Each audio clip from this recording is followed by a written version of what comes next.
Hey ChatGPT, can you hear me? Yes, I can hear you. Welcome back. Let me know how I can assist you. क्या हम हिंदी में वार्तालाप कर सकते हैं? हाँ, बिल्कुल, हम हिंदी में बात कर सकते हैं। आपको किस बारे में बात करनी है? मैं ज़िंदगी के बारे में जानना चाहता हूँ। ज़िंदगी क्या है? What is life? ज़िंदगी एक ऐसा सफ़र है जहाँ हम रोज़ नए अनुभव करते हैं, सीखते हैं और अपने रिश्तों, सपनों और लक्ष्यों के साथ आगे बढ़ते हैं। ये एक अद्वितीय यात्रा है जिसमें हर पल का अपना ही एक महत्व होता है।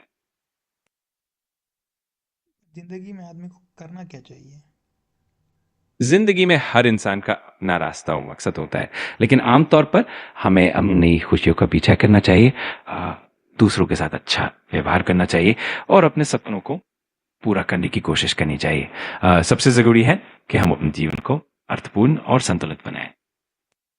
लक्ष्य क्या होना चाहिए जीवन का? जीवन का लक्ष्य काफ़ी व्यक्तिगत हो सकता है। कुछ लोग अपने करियर में सफलता पाना चाहते हैं, कुछ रिश्तों में संतुलन और खुशी ढूंढते हैं और कुछ सामाजिक भलाई में अपना योगदान देना चाहते हैं। सबसे ज़रूरी है कि हम अपना लक्ष्य ऐसा चुनें जो हमें अंदर से संतुष्टि दे और हमें आगे बढ़ने की प्रेरणा दे। पर सही लक्ष्य क्या है? शास्त्रों के में क्या कहा गया है? सांस्कृतिक और धार्मिक साहित्य में जीवन का उद्देश्य अलग अलग तरह से व्याख्यात किया गया है। कई शास्त्रों में कहा गया है कि जीवन का मुख्य उद्देश्य मोक्ष प्राप्त करना है, यानी मुक्ति और आत्मा की शांति। कुछ में धर्म, अर्थ, काम और मोक्ष को मिलाकर जीवन का संपूर्ण संतुलन बताया गया है। मतलब यह कि अपने कर्मों में भी संतुलन रखा और आत्मिक शांति की तरफ बढ़ना ही जीवन का असली मकसद माना गया है। क्या आत्मा सच में होती है? आत्मा एक ऐसा विषय है जिस पर अलग अलग लोगों के अलग अलग विश्वास हैं। कई धर्मों और दार्शनिक मान्यताओं में आत्मा को एक अनंत, अजर, अमर तत्व माना गया है, जो शरीर से परे होती है। वही कुछ लोग इसे एक दार्शनिक या मनोवैज्ञानिक अवधारणा मानते हैं। आखिरकार ये एक व्यक्तिगत विश्वास का विषय है। तुम क्या मानते मैं एक एआई हूं, तो मेरा कोई प्रश्नात्मक विश्वास या निजी राय नहीं होती। मेरा काम है जानकारी और सुझाव देना, ताकि आप अपने विचारों को और भी स्पष्ट रूप से समझ सके। अगर आपको किसी भी तरह की जानकारी या सहायता चाहिए तो मैं हमेशा तैयार हूँ। हो? सारे दार्शनिकों में कौन से दार्शनिक के विचार सबसे अच्छे लगते हैं तुम्हें? ये तो एक दिलचस्प सवाल है। अलग अलग दार्शनिक परंपराओं में काफी विविधता होती है और हर एक का अपना ही अनूठा दृष्टिकोण होता है। मुझे सभी विचारों से कुछ ना कुछ सीखने को मिलता है। अगर आपको किसी खास दार्शनिक के विचारों पर बात करनी हो तो मैं खुशी से उस पर चर्चा कर सकता हूँ।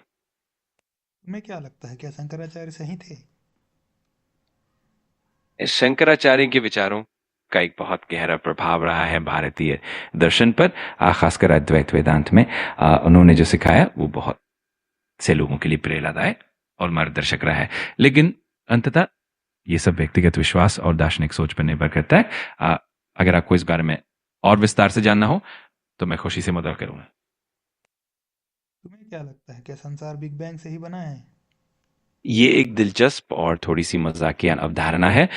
विज्ञान के मुताबिक ब्रह्मांड और संसार के निर्माण की प्रक्रिया बहुत ही जटिल और विशाल है, जिसमें बहुत सारे तत्व और प्रक्रियाएं शामिल हैं। भले ही ये विचार थोड़ा मजाकिया हो, लेकिन इसके पीछे एक सोच ये भी हो सकती है कि हम अपने संसार को समझने के लिए अलग अलग तरीकों से सोचते हैं।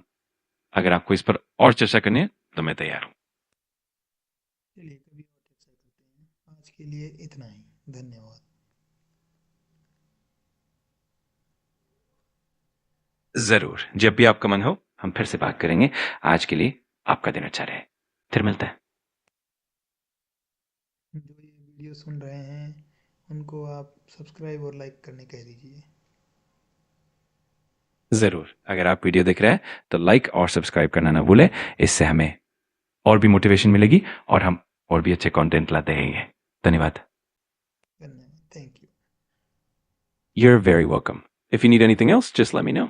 Have a great day.